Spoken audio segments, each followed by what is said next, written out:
नमस्कार। Janaki FM 106 megahertz Janaki समाचार में अपने के स्वागत है। इस राजन से सुनल जाऊ समाचार। एकनु का मुख्य समाचार।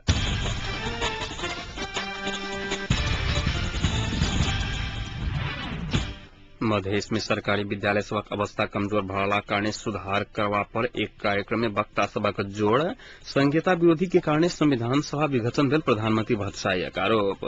लोड शेडिंग फेर से बढ़ल आब दैनिक 10 घंटा सहमति के लिए फेर से 6 दिनक समय थप एकीकृत नेकपा माओवादी महाधिवेशन माघ 20 गते हठौड़ा में करे के लग निर्णय आ पैघ दल के कारण सहमति नहीं भ सकल मंत्री ढकाल के आरोप।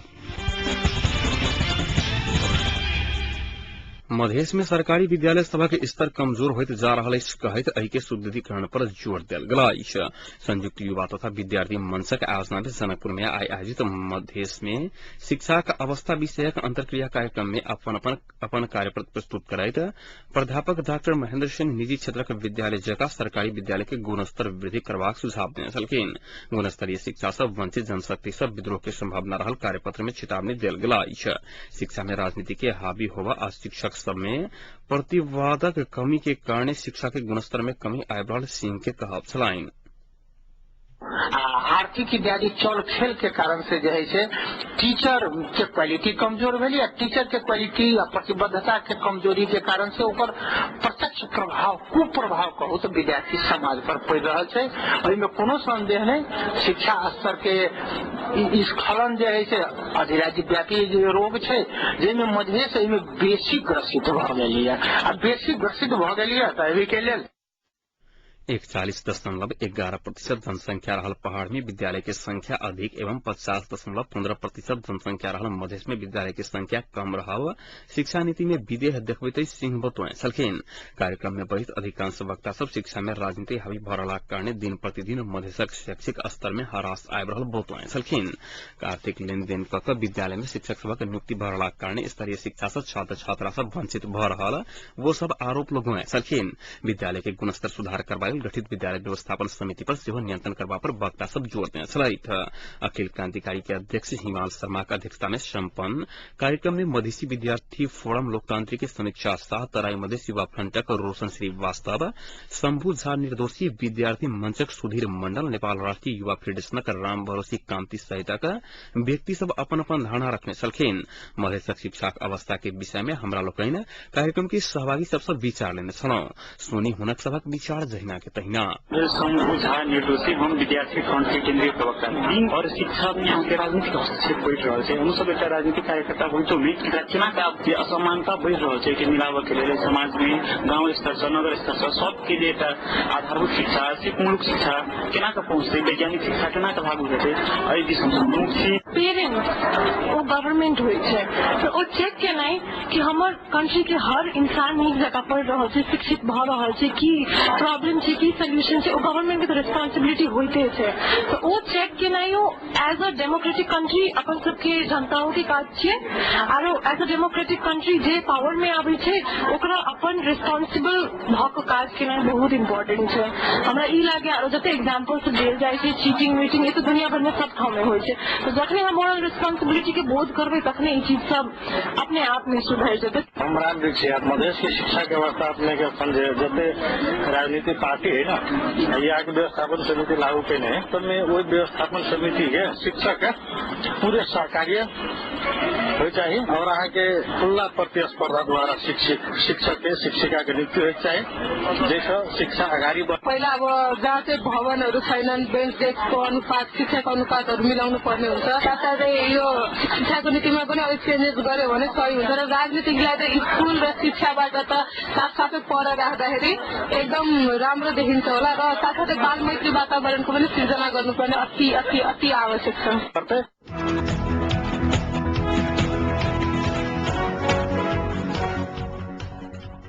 प्रधानमंत्री डाक्टर बाबूराम भट्टराई संहिता विरोधी सभा कारण संविधान सभा के विघटन बेला आरोप लगाए छलखिन।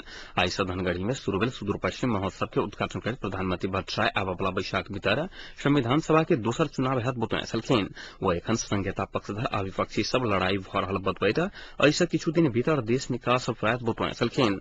वो सुदूर पश्चिमक विभिन्न 18 मांग प्रति राज्य गंभीर रहल बतुआए छलखिन। आई प्रधानमंत्री डाक्टर बाबूराम भट्टराई जनता के घर में रह के कार्यक्रम अंतर्गत कैलाली के मुक्तैया में बाबूराम चौधरी के घर में पहुंचल छाइक।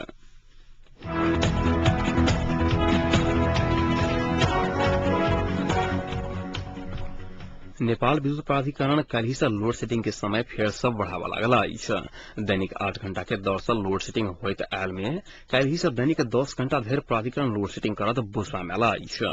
नदी सब में पानी के बहाव घटला कारणे लोड सेटिंग बढ़ावा पड़ल प्राधिकरण जनौलक अछि। ज्ञातव्य है जे ऐसे पहिने प्राधिकरण दैनिक 19 घंटा से बेसी लोड सेटिंग नहीं करब से जना चुकल अछि।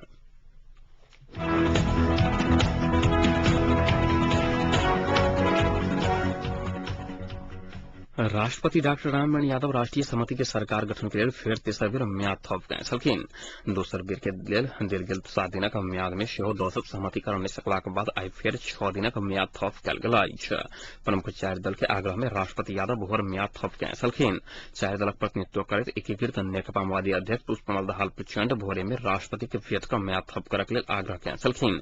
एकीकृत नेकपा माओवादी अध्यक्ष प्रचंड दल सब बीच भ रहल विवाद के विषय में राष्ट्रपति के जानकारी करौने छलाह।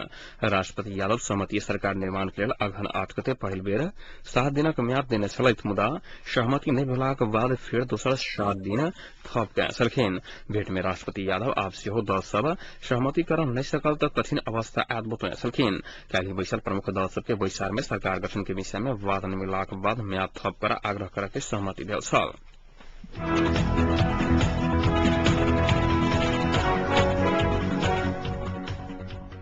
एकीकृत नेकपा माओवादी के महाधिवेशन माघ 20 गते होबय लागल बताओल गेल अछि। आई भोर प्रधानमंत्री के सरकारी निवास बालुआटार में बैसल केंद्रीय कार्यालय के विस्तारित बैसार से माघ 20 गते मकवानपुर के हेठौड़ा में अधिवेशन करय के निर्णय कयल गेल अछि। बैसार पूस मध्यान्ह भीतर सब जिला के अधिवेशन संपन्न करय के आ माघ 20 गते केंद्रीय महाधिवेशन करय के निर्णय करने प्रवक्ता अग्निप्रसाद सापकोटा जानकारी देने छलखिन। महाधिवेशन के लिए किस दिन में थप बैसार बैसक विभिन्न समिति सब बनाबय के अन्य नेता सब देशव्यापी प्रशिक्षण में पहुंचय के सेहो माओवादी जनौलक अछि।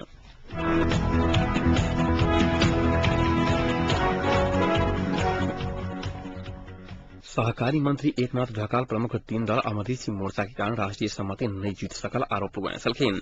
समस्या समाधान कर प्रमुख 3 दल आ मोर्चा समस्या के गहराई भेर पहुंच नहीं सकल हुनक कहब छलनि। भरतपुर में आइ संचारकर्मी सब संग बातचीत करैत नेपाल परिवार दल के अध्यक्ष सेहो रहल मती ढकाल प्रधानमंत्री के कुर्सी के लेल मात्र दल सब घुमलाक कारणे समस्या के समाधान नहीं भ सकल बतौने छलखिन। एकीकृत नेकपा माओवादी कांग्रेस एमाले देशक ठेकेदार के रूप में अपना के लेला कार्य समस्या समाधान के कठिनाई उत्पन्न भेल वो जिक्के गए छलखिन। निर्वाचन आयोग में दर्ता रहल सब दल के बराबरी हैसियत रहल उल्लेख करत मंत्री ढकाल देश के समस्या समाधान के लिए सबके मिलकर आगू बढ़ पड़त बतौने छलखिन।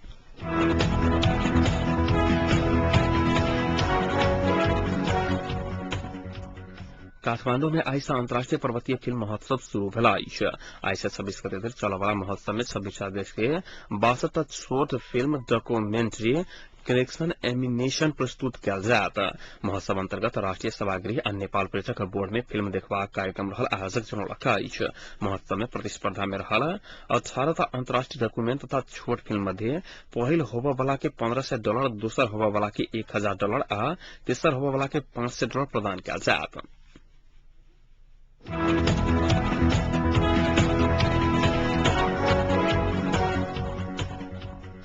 संयुक्त लोकतांत्रिक मधेसी मोर्चा के नेता एवं स्वास्थ्य मंत्री राजेंद्र महतो बाबूराम भट्टराई के नेतृत्व में सरकार गठन केनाई पूर्व भेल 4 मुद्दे सहमति नहीं स्वीकार्य धरि कांग्रेस सभापति सुशील कोइराला के नेतृत्व में मोर्चा समर्थन नहीं कर बतौने छलखिन।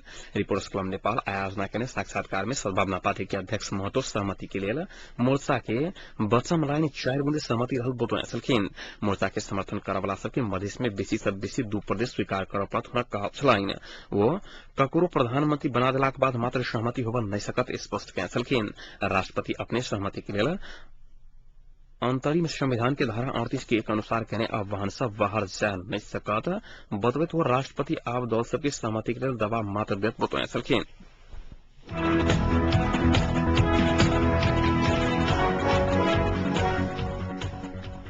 नेपाल आदिवासी जनजाति महासंघक केन्द्रीय अध्यक्ष राजकुमार लेखी 4 दल कहने सहमति अपना सबके मान्य निहत बतौने छलखिन। राष्ट्रपति डाक्टर राममणि यादव 4 दल कहने सहमति के सबदलीय सहमति कहने देने अभिव्यक्ति प्रति आपत्ति जनवित लेखी 4 दल से बीच भेल सहमति कोनो भी हालत में सर्वदलीय होब नहीं सकत ठोकुआ कहने छलखिन। आदिवासी जनजाति पत्रकार संघ अनीज चितवना का आए भरतपुर में कहने पत्रकार सम्मेलन में वो प्रमुख 3 दल मधेसी मोर्चा नया निर्वाचन के पक्ष में नहीं रहा आरोप लगाए छलखिन।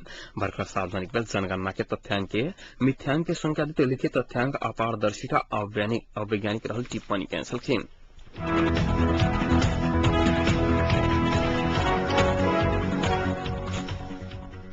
सर सफाई के लिए जनकपुर नगरपालिका में रहल टिपर सबके अनाधिकृत रूप से प्रयोग कैल जा रहल मधेश क्रांति फोरम नेपाल धनुषा जनौलका। टिपर सभा के संबंध में खोजबीन कैला पर जो 164 नंबर के टिपर गाड़ी जनकपुर नगरपालिका में उपलब्ध नहीं रहल फोरम जनौलका।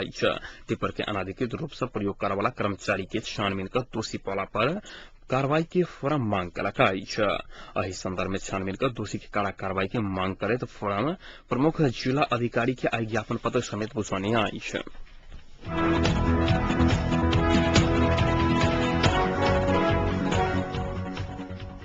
नेपाली सेनाक सीरी नंबर 24 वाहिनी अड्डा के राशन के टेंडर प्रक्रिया में अनियमितता भेल आरोप लगाओल गेल। दबाव आ गुंडागर्दी के कारण टेंडर फार्म दर्ता कराब नहीं सकल। शंकर यादव जे भी सुर्खेता का सूर्य बहादुर खड़का अगिलका वर्षक ठक्का से 60% बेसी मोल बढ़ाकर टेंडर फार्म खरीदला के बादो फॉर्म भर नहीं देव दर्ता करे वाला स्थल में गुंडा के प्रयोग करे वाला के दावी करैत अपना सबके समेत फार्म दर्ता कर नहीं देने आ गाड़ी समेत कब्जा कल गेल उपराग व्यक्त करैत ओहि में नेपाली सेनाक समेत मिली भगत रहल आरोप लगाओल गेल। खड़का अगुलका साल 60 घाटा आर्थिक घोटाला का 169 रुपया दर रेट में टेंडर स्वीकृति होबा के प्रबल संभावना रहल बतबैत एना भेल त राज्य के धुरकट्टी ऊपर ब्रह्म लूट है दावी किया छलखिन।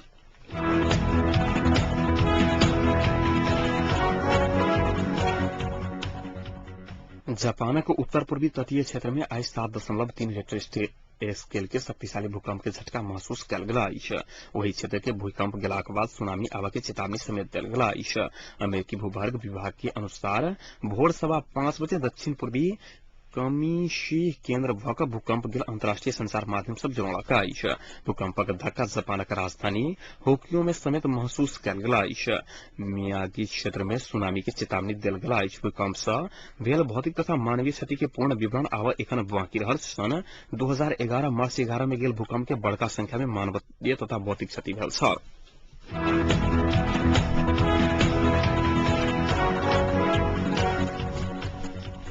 अब तापक्रम में खनसनक तापक्रम 21 डिग्री सेल्सियस रहला।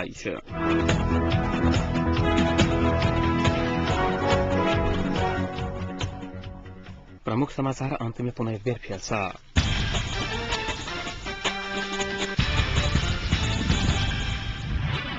मधेश में सरकारी विद्यालय सबक अवस्था कमजोर भरला कारण सुधार करवा पर एक कार्यक्रम में वक्ता सबक जोड़। संहिता विरोधी के कारण संविधान सभा विघटन भेल प्रधानमंत्री भत्सायक आरोप। लोड शेडिंग फिर से बढ़ल अब दैनिक 10 घंटा। सहमति के लिए फिर से 6 दिनक समय थप एकीकृत नेकपा माओवादी महाधिवेशन माघ 20 गते हेठौड़ा में करा गेल निर्णय। अब पैघ दल के कारण सहमति नहीं भ सकल मंत्री ढकालक आरोप। अहिक संग एक जानकी समाचार इतने संपन्न होता है। पुनः 9:55 में जानकी समाचार संग उपस्थित रह करब ताधे के लिए सुनते जानकी FM 106 मेगाहर्ट्ज। नमस्कार।